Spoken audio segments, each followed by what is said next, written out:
Hey guys, ఇప్పుడే చూశాను promo వచ్చింది. మీరందరూ చూసారో లేదో. ప్రోమోలో డెమాన్ వచ్చేసి రెయిన్ డాన్స్ ఉంటుంది. రెయిన్ డాన్స్ ఆగిన తర్వాత అక్కడ ఉన్న ట్రాలీ లాగుతూ బ్లూ కలర్ పాయింట్లోకి తీసుకొని రావాలి. రాకపోతే అందులో నుంచి ఒకళ్ళని ఎలిమినేట్ చేయాలన్నమాట.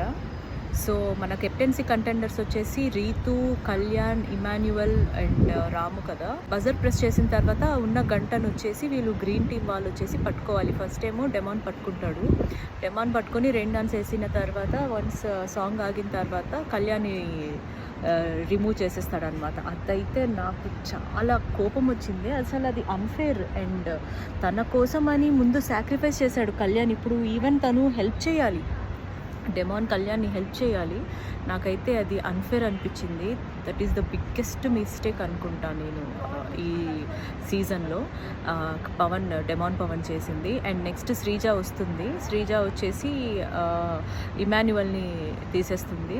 యాక్చువల్గా వీళ్ళిద్దరే ఎంతో ఎఫర్ట్స్ పెట్టి ఆడారు. వీళ్ళిద్దరికీ అన్ఫేర్ జరిగినట్టు నాకైతే అనిపించింది.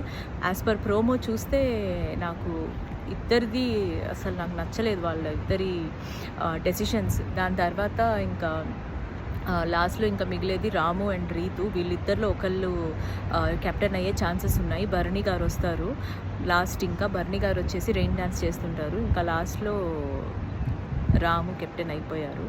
సో 4th వీక్ కెప్టెన్ వచ్చేసి రాము. నాకైతే నచ్చలేదు గైస్. అసలు మీరే చెప్పండి, ఇది టోటల్గా unfair.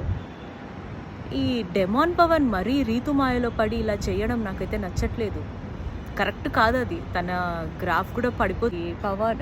Pawan Kalyan and Emmanuel నిన్న కెప్టెన్సీ కంటెండర్స్ని సెలెక్ట్ చేసేటప్పుడు డెమాన్ వచ్చేసి అడిగాడు. అండ్ డెమాన్ కూడా ఇప్పటికి 2 times అయ్యాడు కెప్టెన్.